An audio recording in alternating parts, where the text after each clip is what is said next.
अंतर जगत को पवित्र करने के लिए प्रयास करेंगे, संतप्त हृदय को शांत करेंगे, अज्ञान चित्त में थोड़ा भक्ति की उन्मेष होगा, ये आशा लेकर के हम लोग महाप्रभु के जीवन गाथा संबंध में आलोचना करने के लिए यहाँ आए हैं। वो तो है अचिंत, भगवान आते हैं जुग जुग में, उनकी अचिंत लीला। भौम जगत में जब आते हैं तो प्राकृत मनुष्यवत भगवान लीला करते हैं। कभी कभी घोल मिल जाता है, साधारण मनुष्य वो समझ नहीं पाता है भगवान का अचिंत लीला। वो प्राकृत रूपरेखा बना करके कभी कभी उनको मनुष्य रूप में प्रकट करते हैं, व्यक्त करते हैं, मंतव्य करते हैं, उनकी अज्ञानता। लेकिन एकमात्र जिनके प्रति कृपा है वही जा कर के उनके जो लीला वो समझ सकते हैं, अनुभव कर सकते हैं, आस्वादन कर सकते हैं। नहीं तो वो प्राकृत जान करके उसमें वो लीला में अनुप्रवेश होना कदापि संभव नहीं है। देखिए ना, सार्वभौम भट्टाचार्य उस समय सारा भारत के सबसे बड़े विद्वान थे। एक थे काशीपुरी में प्रकाशानंद सरस्वती, जो निर्गुण निर्विशेष ब्रह्म उपासक। हम तो पहले कह चुके हैं, हमारे जो सनातन धर्म में जो उपासना पद्धति है ये दो विभाजन है। एक है निर्गुण निर्विशेष, निर्विगुण निर्विशेष उपासना पद्धति, एक है सगुण सविशेष उपासना पद्धति। एक ब्रह्म ज्ञान है, एक भक्ति मार्ग, एक ज्ञान मार्ग, एक भक्ति, ये दोनों में कलह अनादिकाल से ये चल रहा है ना। लेकिन दोनों ही सत्य है, दोनों ही सत्य है। जैसे मान लीजिए वायुमंडल में कुछ दिखता नहीं है ना, लेकिन उसमें इतना पानी है, वो पानी अगर बरस जाए तो पूरा धरित्री प्रलय हो जाएगा, इतना पानी है, दिखने में आता नहीं है। वो पानी जब ठंडी के संस्पर्श में आता है तो कोहल बन जाता है, कोहल। और जब घनीभूत होता है तो बादल बन जाता है, और जब घनीभूत होता है तो बरसात के पानी रूप में गिरता है धरित्र में, फिर नदी आदि तालाब आदि में पानी आ करके भर जाता है, और भी जब घनीभूत हो जाता है तो वो बर्फ बन जाता है। इतना बड़ा, मान लिया अंटार्कटिका में कितना बर्फ, और पूरा बर्फ अगर पिघल जाएगा तो पूरा हमारे धरित्री को, संसार को पूरा विलय कर सकते हैं, एकदम पानी में डुबो सकते हैं, इतना बर्फ है अंटार्कटिका में, है ना। वो बर्फ है, उसके द्वारा आप किसी को हत्या भी कर सकते हैं। तो ऐसे ही भगवान ज्ञान के प्रबल ज्ञान के जो प्रताप, ज्ञान के प्रकाश से वहाँ निर्विशेष निर्गुण प्रकाश, उनको कुछ दिखता नहीं है। बस वही निर्विशेष निर्गुण प्रकाश पे विलय होकर के अपने को तृप्त मानते हैं, हम तृप्त हैं। उसके आगे जो और कुछ है इस विषय अनुसंधान करने का चेष्टा उनमें रहती नहीं। उसको इतना आनंद मिलता है जिस आनंद को कहते हैं ब्रह्मानंद। अरे ब्रह्मानंद के ऊपर भी और आनंद है ना, ब्रह्मानंद के ऊपर भी और आनंद है। लेकिन वो ब्रह्मज्ञानी जो है वो ब्रह्मानंद में वो प्राप्त करके वो मुग्ध हो जाता है, और उसमें अपना अस्तित्व को विलय करके एकीभूत हो जाता है, अपने अस्तित्व को ही विलय कर देता है। इतना आनंद, ब्रह्मानंद है।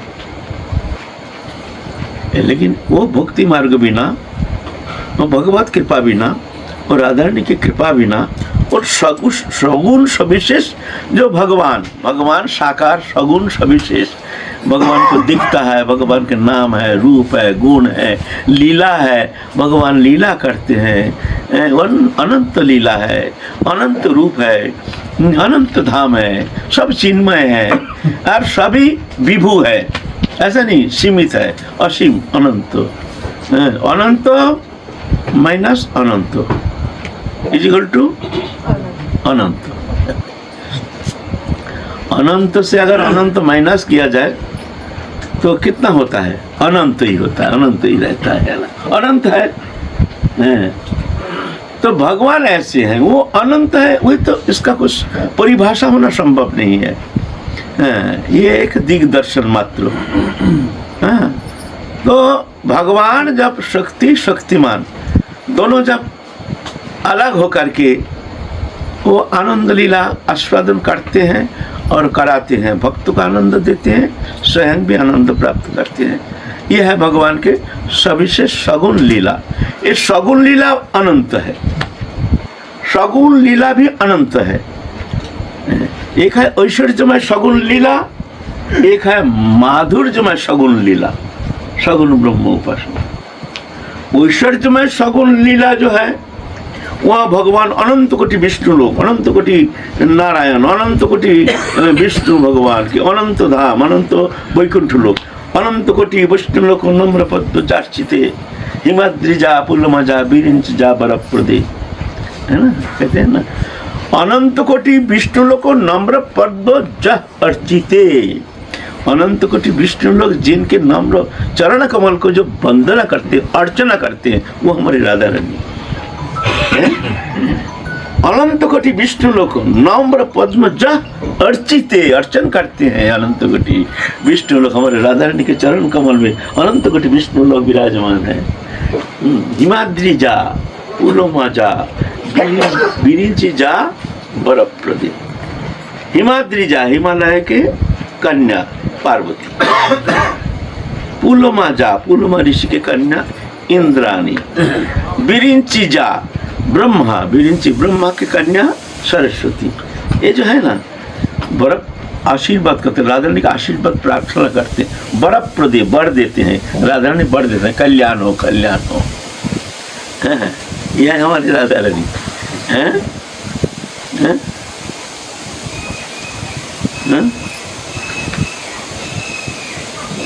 महाविष्णु पशुरूपी, महाविष्णु पशुरूपी नाम है, शास्त्र नाम में महाविष्णु को प्रसव किए हैं राधा रानी। ऐसे हैं, एक बार अनंत काल राधा कृष्ण दोनों, वहाँ और कोई नहीं है। ये अनंत धाम ना, एक धाम, एक अनंत विभु धाम, वहाँ राधा कृष्ण दोनों अनंत काल विहार किए हैं। विहार करने के बाद एक अंडा डीम अंडा प्रसव की राधा रानी। उस अंडा जो है उसमें से महाविष्णु जन्म लिए हैं, इसीलिए राधा रानी का नाम है महाविष्णु पशुरूपी। जो अनंत कोटि ब्रह्मांड जो सृष्टि स्थिति प्रलय करते हैं, जो महाविष्णु अवतार, प्रथम कारणान्नव साई नारायण, कारणान्नव कारण सागर में जो रहते हैं, अब और वो फिर अनंत कोटि ब्रह्मांड सृष्टि करते हैं। कारणान्नव साई, क्षीरोद साई, गर्भदुख साई। यह है हमारी राधा रानी, है ना। तो इसका वर्णन कौन करेगा? ऐश्वर्यमयी उपासना, वहाँ भी अनंत धाम, अनंत नाम है, शिवलोक और महागणेश लोक भी है, और न जाने कितना है। इसका कौन वर्णन करेगा? जो करने के लिए जो प्रयास करता है या कहते हैं हम जानते हैं, वो सबसे बड़ा मूर्ख है।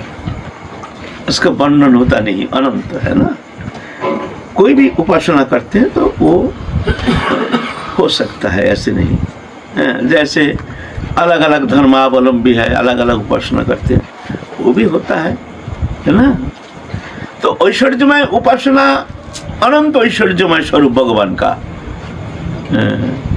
वहाँ है सदाशिव है, अनंत शिवलोक में नित्य काल के लिए सदाशिव विराजमान है। ऐसे ही गणेश लोक है, महागणेश लोक, वो भी भगवान है, वही एक ही भगवान है, अलग नहीं, लेकिन उनका अनंत रूप, सभी विभु। ये ऐश्वर्यमय स्वरूप जो है, यहाँ भगवान की भी अनंत स्वरूप है। फिर आया माधुर्यमय उपासना। वृंदावन में भगवान द्विभुज मुरलीधर नंद नंदन रूप में, नंद अंगन में एक बालक रूप में खेल रहे हैं। एक बालक रूप में, मुग्ध बालक रूप में भगवान क्रीड़ा कर रहे हैं, मुग्ध बालक। जश पदनक जत्सा परं ब्रह्मिति शोभितम सएव वृंदावन भुविहरि नंदन नंदन। विष्णु पुराण कहते हैं यश पदनक जत्सा परं ब्रह्मिति शोभितम, जिनके चरण कमल के नख की किरण छटा जो है, नख के चरण कमल के नख के जो किरण ज्योत्सना, उसको पर ब्रह्म कहते हैं। यश पदनक ज्योत्सना परं ब्रह्मिति शोभितम स एव वृंदावन भुविहरि नंदन नंदन।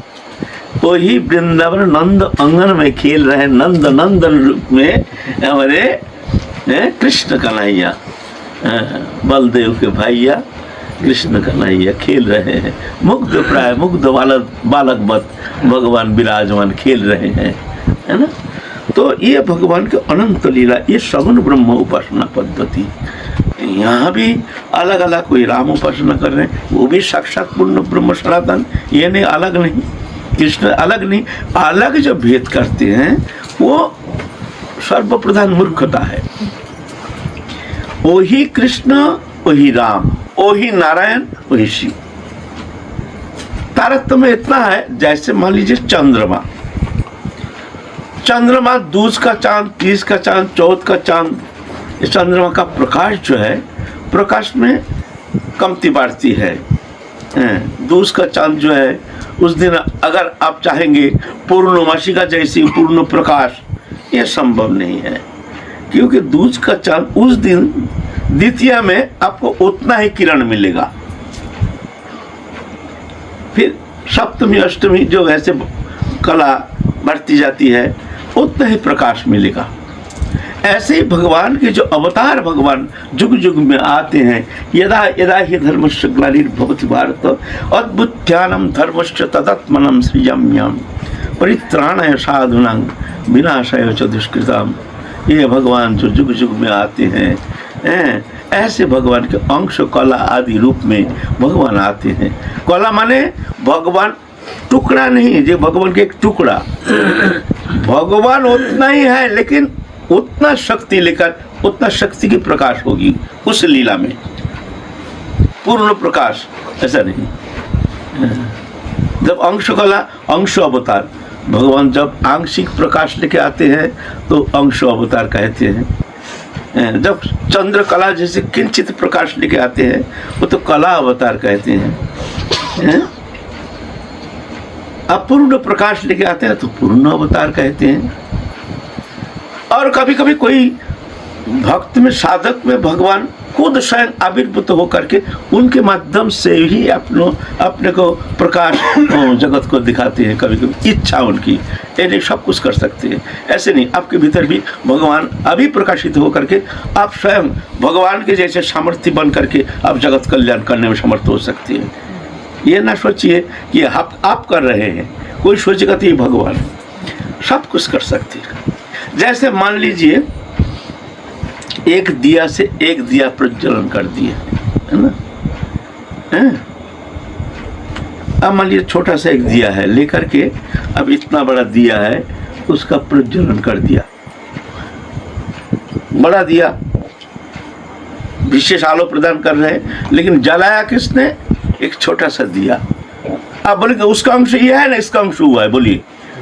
प्रकाश तो छोटा सा दिया, तो बड़ा दिया को प्रज्वलन किया तो इसका अंश होगा, ऐसा होता है। एक सोर्स चाहिए, कहीं से भी भगवान पूर्ण प्रकाश हो सकते हैं। कभी किंचित प्रकाश, कभी आंशिक प्रकाश, कभी कला प्रकाश, कभी पूर्ण प्रकाश। ये अचिंत है, ये तर्क का अगम्य है। ये तो अनुभव वेद्य, कृपा साध्य, शरणागत होकर के, जब भगवत चरण में समर्पित होकर के जब उपासना करते हैं, भगवत कृपा से वो किंचित जान सकते हैं, है ना। श्रीमद् भागवत महापुराण में है, ब्रह्म का छींक से बड़ा भगवान अवतीर्ण हुए हैं। ब्रह्म का छींक आया जैसे करके, उस पर छोटा सा एक है बराह माने शुकर पैदा हो गया। ब्रह्मा ने पैदा किया ना, हैं? बड़ा हो गया, बड़ा होने लगा तो ब्रह्मा ने रख लिया तालाब में, तालाब भर गया। वहाँ से गए नदी में, नदी भर गया। वहाँ से गए समुद्र में, समुद्र भर गया। हैं?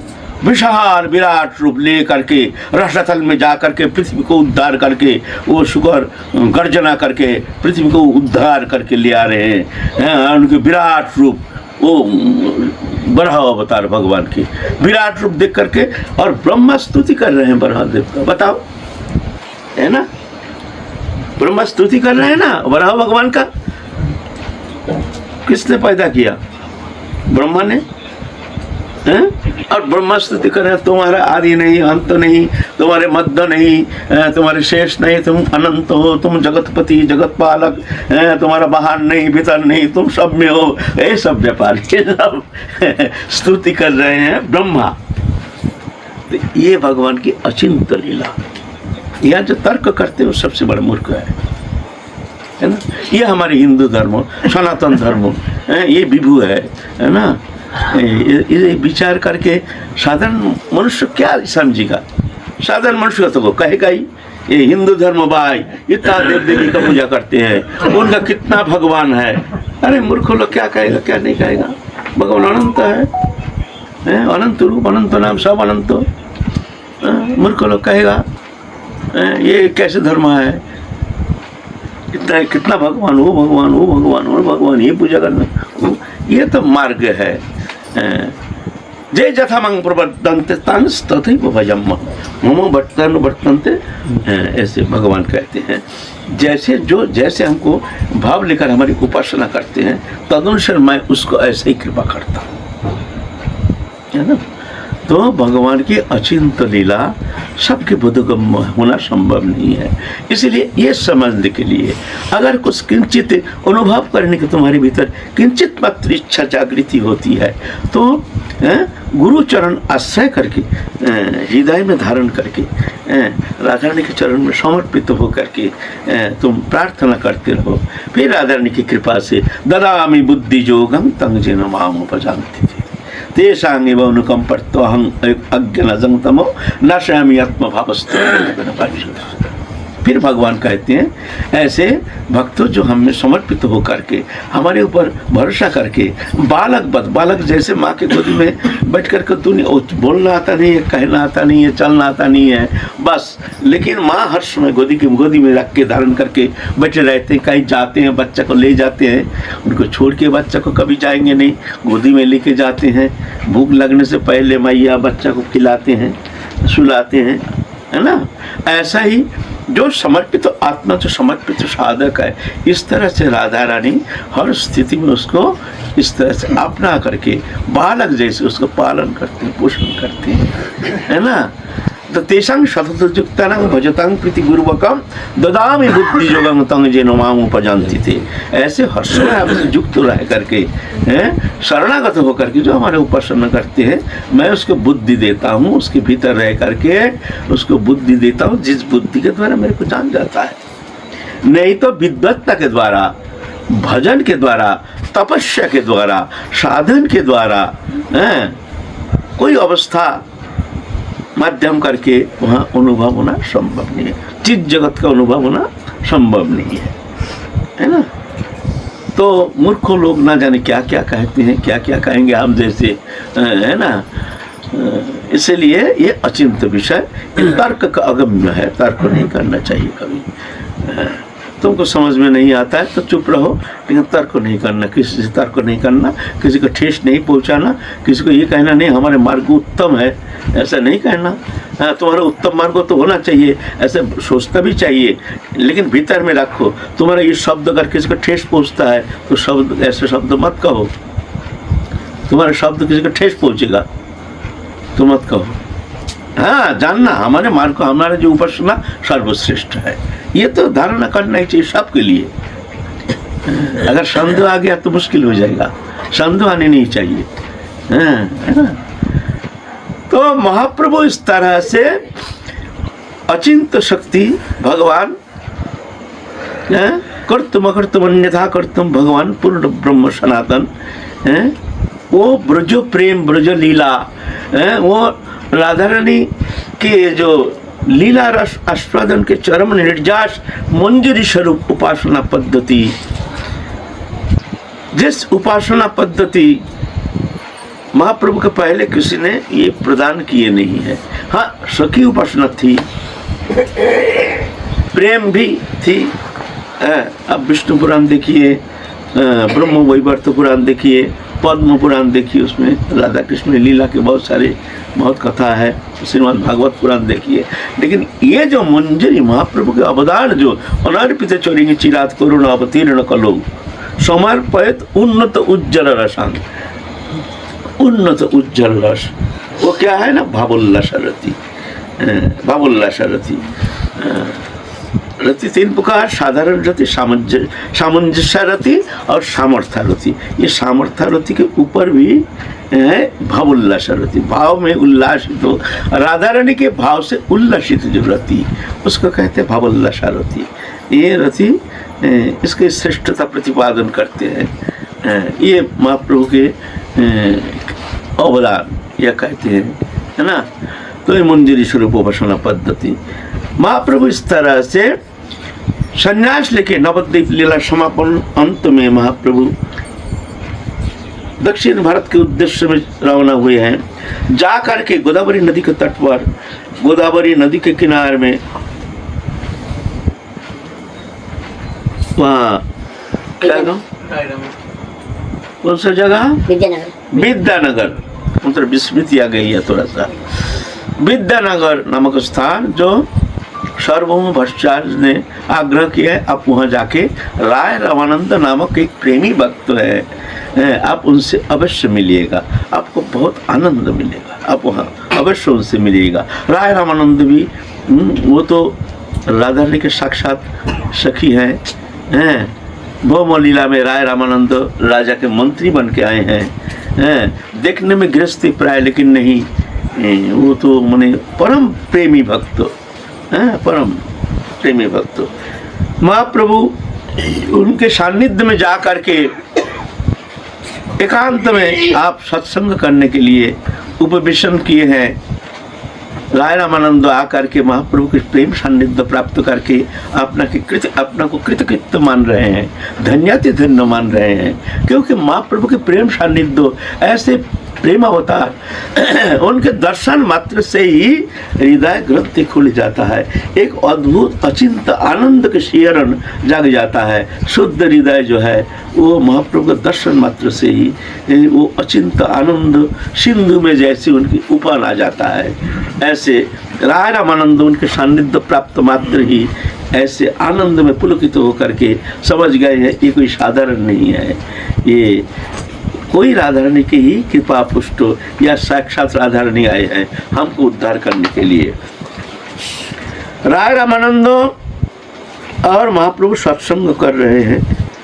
राय रामानंद के माध्यम से महाप्रभु साध्य साधन तत्व श्रेष्ठता प्रतिपादन करने के लिए प्रश्न कर रहे हैं।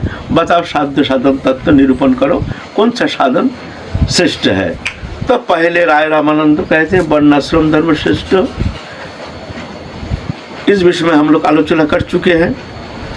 फिर कहते हैं ये तो बाहरी बात है, तुम आगे कहो। फिर कहते हैं कृष्ण कर्मार्पण ये अच्छा है, उत्तम। महाप्रभु कहते हैं ये रहने दो, ये तो बाहर की बात है। आइए आइए आइए।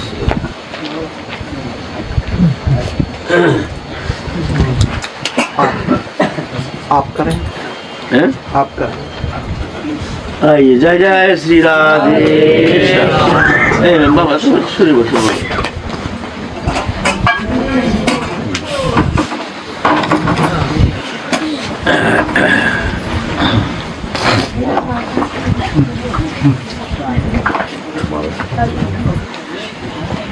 फिर राय रामानंद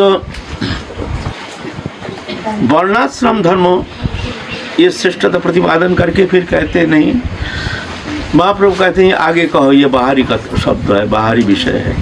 तो कृष्ण कर्मार्पण उसका श्रेष्ठता प्रतिपादन करते हैं। जत करसी जदर्शन आशी जत जोशी जदाशी जत तपस्यासी कुंतो तत्पुरुषमदर्पणम शुभा शुभ फलगिरिभं मोक्ष कर्म बंधन संन्यास जगजुक्तात्मा विमुक्तमवश्यसि।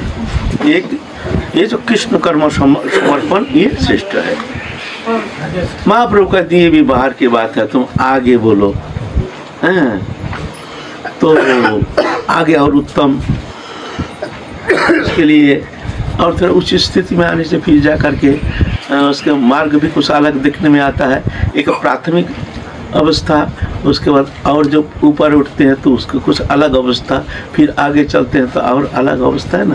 कोई प्राइमरी स्टूडेंट है, फिर पढ़ कर के हाई स्कूल में जाता है, उसकी पढ़ाई अलग है, फिर हाई स्कूल के बाद जाते हैं ग्रेजुएशन लेने के लिए तो वहाँ अलग, फिर उसके बाद मास्टर डिग्री हो करके जो भजन करते हैं उत्तम भक्त मध्य परिगणित है, उत्तम भक्त है, स्वच सत्यम सर्वधर्मान परित्यज्य मामेकं शरणं व्रज, गीता के श्लोक कहते हैं।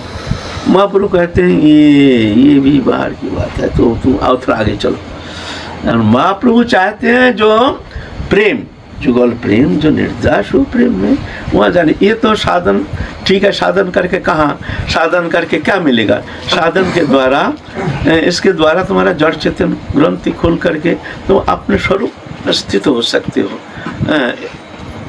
इतना।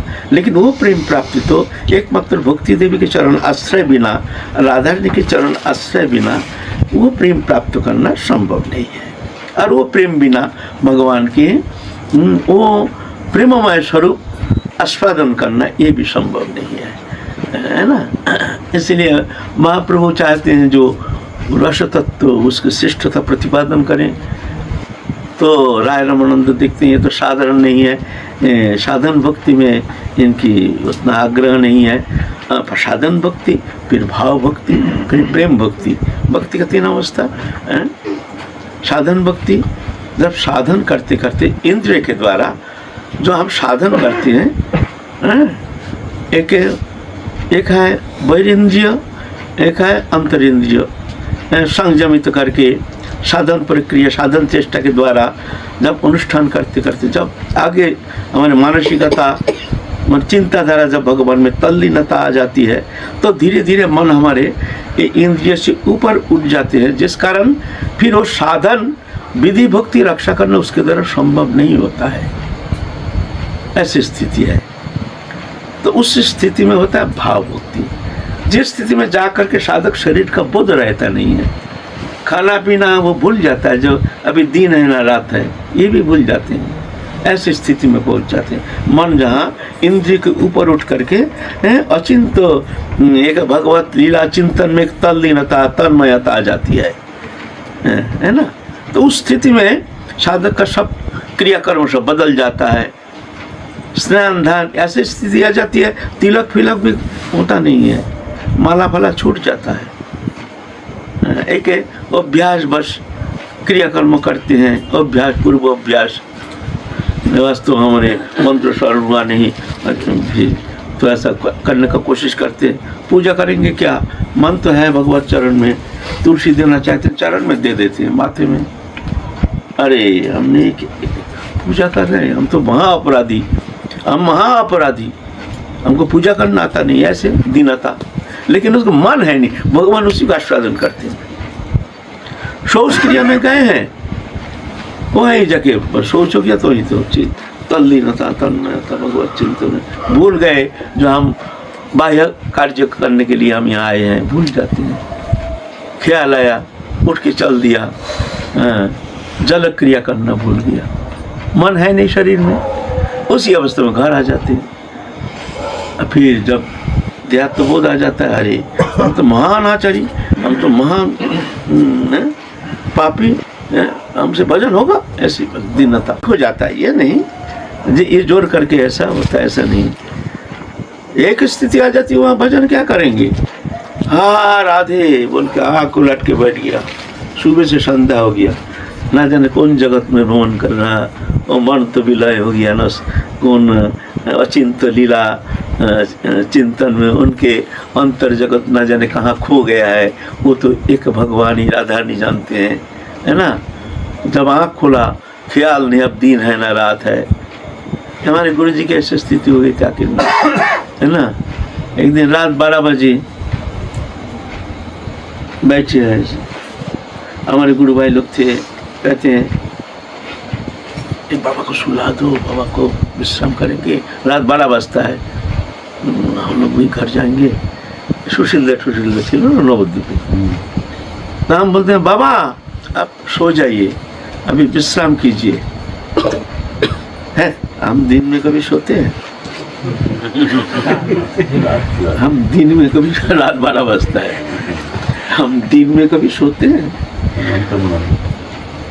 ऐसी स्थिति हो जाती है।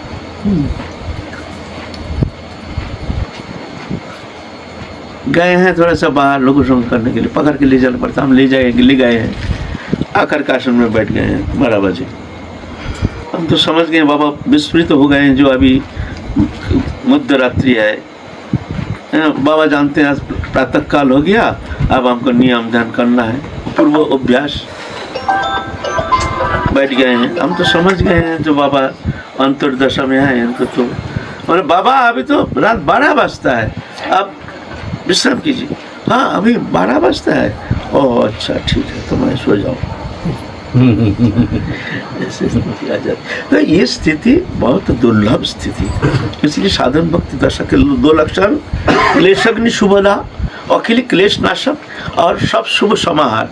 शुभ माने कोई भी क्लेश कष्ट जो भी आता है, विपत्ति आदि व्याधि उपाधि, उसमें उद्विग्न नहीं होते हैं, वो उसको स्पर्श ही करता नहीं है। अंतर जगत ऐसे भगवत चिंतन में तल्लीनता, जहाँ जाकर के बाहरी विषय उनका विक्षेप पैदा करने में समर्थ हो जाता है। ये है, इसका मतलब ये नहीं भजन करते हैं कोई क्लेश आएगा नहीं, हम भजन करते हैं हमारे लिए कोई दुख दरिद्री आदि व्याधि, ना ऐसा नहीं, वो आएगा, लेकिन भक्त जो है घबराते नहीं, वो तो भगवत चिंतन में एक तल्लीनता तन्मयता।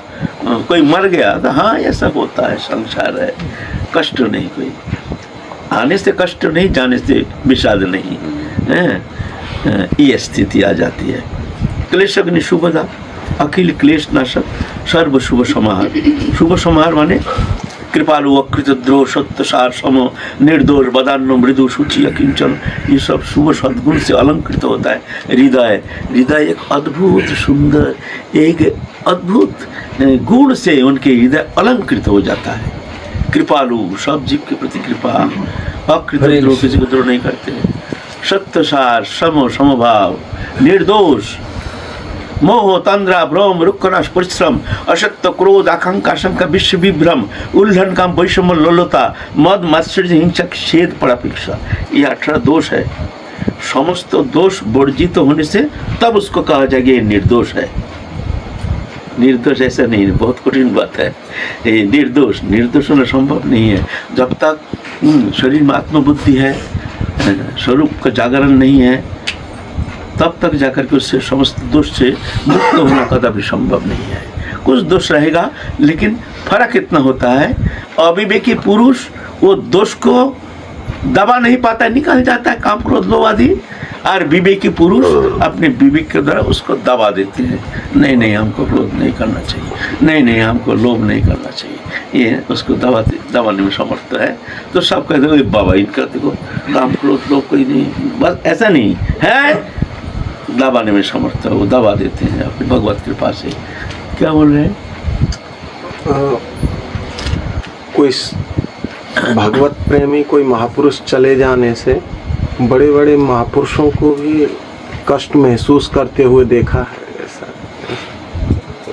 हाँ ये तो है, उसका कारण ये है जब कोई महापुरुष चले जाते हैं, क्योंकि उनके सानिध्य में रह करके जा करके उनके भीतर अद्भुत एक आनंद की एक अनुभूति की स्फुरन होती है, अद्भुत आनंद, वो आनंद से वंचित रह जाते हैं। जैसे साधारण व्यक्ति चले जाते हैं, मर जाते हैं, उनसे उनका फर्क नहीं पड़ता है, लेकिन ऐसे प्रेमी भक्त हो जिनके सानिध्य में जा करके हमको वो आनंद, लीला कथा, हरि कथा, क्योंकि वो अनुभवी तत्व दृष्टा है, इस कारण उनके सानिध्य में जा करके हमको जो रस मिलता है वो मिलना बंद हो जाता है, वो तो फिर कहाँ जाएंगे वो, इसीलिए उनको कष्ट होता है। इसका मतलब ये नहीं जो हर जगह उनके ऐसे कष्ट होगा, ये बात है ना। सांसारिक मोह वृत्ति, सांसारिक मोह से नहीं, वो तो उनके ये अभाव जी, ये महापुरुष चले गए, आप देखो ये जो प्रेम कथा, हरि कथा, रस कथा, ये हमको सुनने का मौका कहाँ मिलेगा?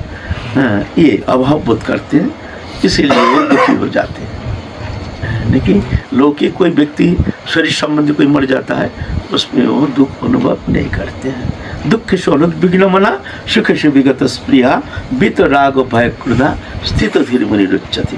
दुख आने से घबराते नहीं है, दुख से अनुद्विग्न मना, कोई उद्वेग नहीं। सुखेशु विगत स्प्रिया, सुख आने से, भौतिक सुख, देवदैहिक विषय सुख आने से आनंद नहीं पाते, भौतिक विषय। सुखेशु विगत स्प्रिया, बीत राग, राग माने संसार के प्रति आसक्ति, भय, वस्तु नष्ट होने का भय, क्रोध, वस्तु प्राप्ति बाधा आने से क्रोध नष्ट हो गया। ऐसा है ना। दादा गुरु जी के जो एक शिष्य थे, बहुत ही आज्ञाकारी, आप श्री ही के गुरु भाई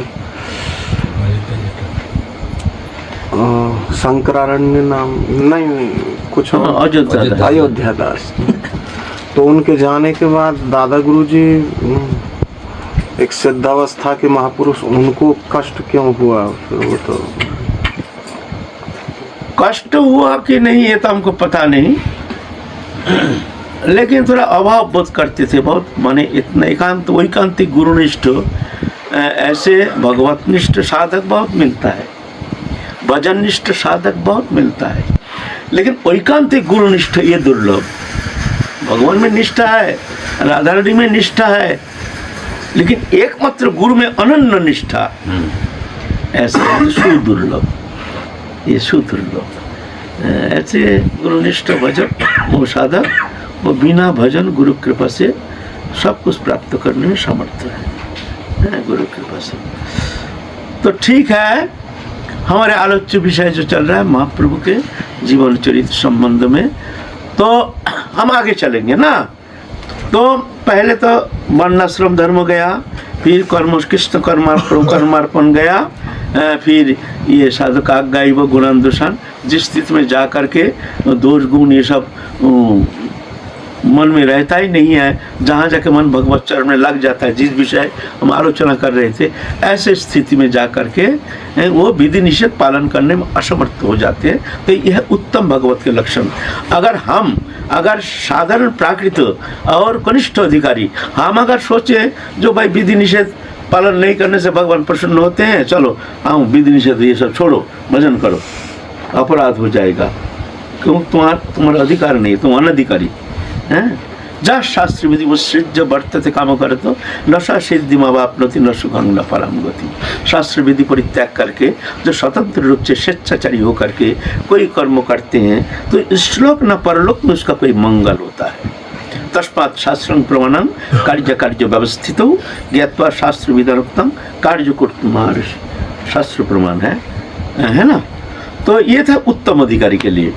फिर महाप्रभु कहते हैं तुम आगे सुनाओ कुछ, इससे आगे कुछ सुनाओ। तो देखते हैं अरे ये तो और आगे सुनना चाहते हैं। तो महाप्रभु आप कहते हैं ज्ञान मिश्रा भक्ति, ज्ञान मिश्र ब्रह्मभूत प्रसन्नता नशस्थिति नकांकति समाज सर्वेषु भूतेषु मद भक्ति लभते परम। जब ब्रह्म प्राप्त करने के बाद अगर भक्ति देवी का आश्रय करते हैं, तो भक्ति देवी की कृपा से जा करके वो पराभक्ति प्राप्त करने में समर्थ होते हैं। ये ज्ञान मिश्रा भक्ति। महाप्रभु कहते हैं तो आगे सुनो आगे और सुनो। तो ज्ञान शून्य भक्ति, आप कहते हैं ज्ञान शून्य भक्ति। क्या श्लोक है? ज्ञानो प्रयास मुदपाश्रो जीवंती सन्मुखरितं भवदीय वार्तम स्थाने स्थिता सुथिकतं तनुमांग मनोवीर्य प्रयास अजित ओपि जित पश्यस्त स्त्रीलक्षण है। ये श्लोक श्रीमद् भागवत के, श्रीमद् भागवत को बहुत खूब अच्छा पकड़ है। कोई श्लोक भूल जाओ पापा से पूछ, तुरंत बोल देंगे। ज्ञान है मुदपाश्रो, बोलते ज्ञान की कोई अपेक्षा नहीं, ज्ञान साधन का कोई बच्चा जैसे, बच्चा कोई साधन अपेक्षा नहीं, कुछ नहीं, माँ माँ बोल के रोते हैं। और मैया ये दिखते नहीं है, उसको बोलना आता नहीं, चलना आता नहीं है, मैया उसको छोड़ करके कहीं जाते नहीं है, उसको कहीं जाते हैं तो गोदी में करके ले जाते हैं। और कहीं घर में है तो आप ये समझना मैया है नहीं, तो आप ये जरूर समझ लेना कि उसके जो माँ है वो दूर कहीं नहीं है, वो कहीं रसोई घर में नहीं, बाहर नज़दीक है, छोड़ के बाहर कहीं गए नहीं है, नज़दीक है ना। वो बच्चे के पास बैठे रहो, मैया आ जाएंगी, बाहर जा ही नहीं सकती, जाएंगे तो ले जाएंगे बच्चे को, बच्चा है तो जानना मैया है, रसोई घर में यह तो कहीं है ना। तो ये उपासना जो है, देखो तुम बड़ा लड़का भूखे है, प्यासे है, मैया रुक जा, बच्चे को पहले खिला दूँ, रो रहा है तब से गोदी में करके बच्चा को खिलाने में लगे, और वो बड़ा बेटा जो है रो रहा है, हमको खाने दो, हमको खाने दो, रुक जा बच्चा, क्यों, ये कुछ जानता नहीं है। ऐसा ही जो साधक इस तरह से भगवत चरण में समर्पित, राधा रानी के चरण में समर्पित हो जाते हैं कि ज्ञान मुदपश्य नमन्ते, ज्ञान साधन के कोई अपेक्षा नहीं है, ज्ञान मुदपश्य नमन्तो जीवंति सन्मुखरितं भवदीय वार्तम, सज्जन के मुख निश्चित हरि कथामृत श्रवण ही उनके जीवन के आधार मान करके महत पुरुष के श्रीमुखोदगीर्ण हरि कथामृत ये आश्रय करके कायमन वचन से, कायमन वचन से जो जीवन धारण करके स्थान स्थित श्रुतिगता तनुमंग, ऐसे जो भक्त है प्रयास अजित ओपि जित पश्यस्त स्त्रीलोकम, भगवान कहते हैं 3 लोक में भगवान के ऊपर कोई विजय प्राप्त कर नहीं सकता है। क्यों भगवान, इसलिए भगवान का नाम है अजित। लेकिन भगवान कहते हमारे ऊपर वो विजय प्राप्त कर लेता है ऐसे भक्त, ऐसे सरल चित्त, ऐसे जो प्रेमी भक्त हैं, जो उतना ज्ञान फैन के अपेक्षा नहीं है, नहीं बहुत मुख से हरि कथा श्रवण करके वो जैसे कहते हैं कायमन, कायमन का नो काय शरीर के द्वारा क्या कथा सुनेंगे, बोले ना, वो कथा जो कहते हैं तुमको आचरण करने के लिए कायमन वचन से तुमको कोशिश करना पड़ेगा। ये नहीं सुन लिया निकल गया, हम अपने मनमुखी कुछ करना चाहते हैं, करना ऐसे नहीं, शरीर के द्वारा आचरण करने का चेष्टा, वचन के द्वारा और मन के द्वारा उसको चिंतन, क्या कहें वो शब्द, उस मार्ग पर राह में चलने के लिए कोशिश करना, ये है। ऐसे जो महत्पुरुष के चरण आश्रय करके जो स्थान स्थिता, माने जहाँ है वही रहते हैं, ज़्यादा भागदौड़ नहीं करते हैं। भागदौड़ करने से कुछ नहीं मिलता। कोई अगर सोचे हम वहाँ जाएंगे, तीर्थ जाएंगे, मन नहीं लगता है, चलो जगन्नाथपुरी जाएं, फिर आया फिर मन नहीं लगता, चलो 4 धाम करके आ जाए, कुछ नहीं मिलेगा। भागदौड़ करते करते दिन बीत जाता है, जीवन के कीमती समय बीत जाता है, समय बीत जाता है, उम्र बीत जाता है, फिर आखिर देता है अरे हम तो भागदौड़ करते करते 3 दिन हमारा बीत गया, अब भजन कब करेंगे, अब तो समय हमारा बीत गया। झगड़ा में पड़ना नहीं चाहिए। स्थान स्थिता जहाँ है वहीं पर भजन करना। अंतर जगत में शरीर के द्वारा बाहर कुछ नहीं रखा है। बाहर क्या रखा है? बाहर भागदौड़ कर रहे हो, क्या मिलेगा? बाहर में दौड़ने से भजन होता है थोड़ी, भजन होता है अंतर जगत में। मन को अंतर्मुखी करना है। स्थान स्थिता वहीं पर अपने घर में ही दरवाजा बंद करो, व्यवहार बंद करो, इस तरह से संयमित जीवन व्यतीत करने का प्रयास करो और अंतर जगत में प्रवेश करो। मन को अंतर्निविष्ट करने के लिए कायम और वचन से प्रयत्न करो, तो जाके वहाँ से तुम्हारा दरवाजा खुल जाएगा अंतर जगत से, है ना। तो यहाँ भगवान कहते हैं प्रयास अजित, भगवान अजित, कोई विजय प्राप्त नहीं कर सकता है। लेकिन ऐसे जो भक्त है जित त्रिलोकम, 3 लोक में भगवान के ऊपर कोई विजय प्राप्त नहीं कर सकता है। लेकिन ऐसे प्रेमी भक्त भगवान वशीभूत हो जाते हैं। अहं भक्त पराधीन अशतंत्र भक्ति, श्रीमद् भागवत में कहते हैं मैं भक्त का अधीन हूँ, मैं भक्त का अधीन हूँ, मेरा कोई स्वतंत्रता है नहीं। बताओ, हम नहीं कह रहे हैं, श्रीमद् भागवत पुराण कह रहे हैं। गीता में बताया, गीता में अहं भक्त पराधीन। तो ये कहते हैं ये उपासना ऐसे जो शरणागत समर्पित हो, जो आत्मा है भगवत चरण में समर्पित हो करके इस तरह से भागदौड़ नहीं करता है, महत्पुरुष के मुकुट स्थित हरि कथा श्रवण करते हैं और तत्कथा अनुसार आचरण करने के लिए प्रयत्न करते हैं, भगवान कहते हैं उसके मैं वशीभूत हो जाता हूँ, मैं उसके वश में हो जाता हूँ।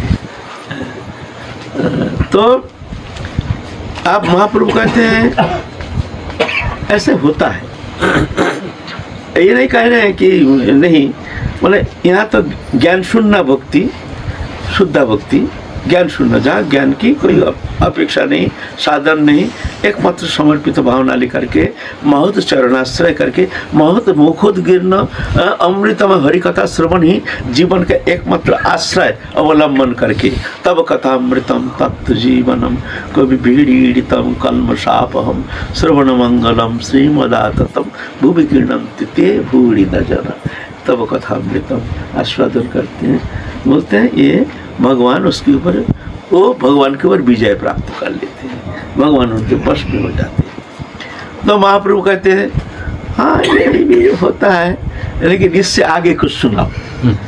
इससे आगे सुनना चाहते हैं भाई, ऐसे भी है कोई जगत में, कोई ऐसे श्रोता है जिससे आगे सुनना चाहते हैं। देख रहे हैं टकटकी लगा करके राय रामानंद, कौन है ये सन्यासी, अद्भुत अचिंतन की रूप मधुरिमा, कितना सुंदर दिव्य अचिंत छटा, स्वर्ण कांति जैसी रूप माधुर्य, आकर्ण नेत्र दिव्य, एक अद्भुत सुंदरता के एक स्रोत जैसे, क्या कौन है ये। तो फिर अब राय रामानंद पंचविधा भक्ति मार्ग में श्रेष्ठता शांत दास्य सुख वात्सल्य मधुर, उसमें पहले दास्य भाव, श्रेष्ठता, शांत भाव तो वैकुंठ लोक, शांत भाव जहाँ भगवान के भूख प्यास कुछ नहीं है, जैसे सनक सनंद सनातन सनत कुमार और ये सब शांत भाव के उपासक है ना। और दास्य भाव ब्रज में ये दास्य भाव है, अयोध्या में यह दास्य भाव है। तो दास्य रस की श्रेष्ठता प्रतिपादन करेंगे महाप्रभु। हम लोग आज यहीं पर विश्राम करेंगे, फिर काल महाप्रभु कैसे आस्वादन करते हैं हम लोग भी थोड़ा सा कोशिश करेंगे, उनके राय रामानंद के मुखोद्गीर्ण अमृतमय कथा श्रवण करके थोड़ा सा हम भी आनंद प्राप्त करेंगे। जय जय श्री राम।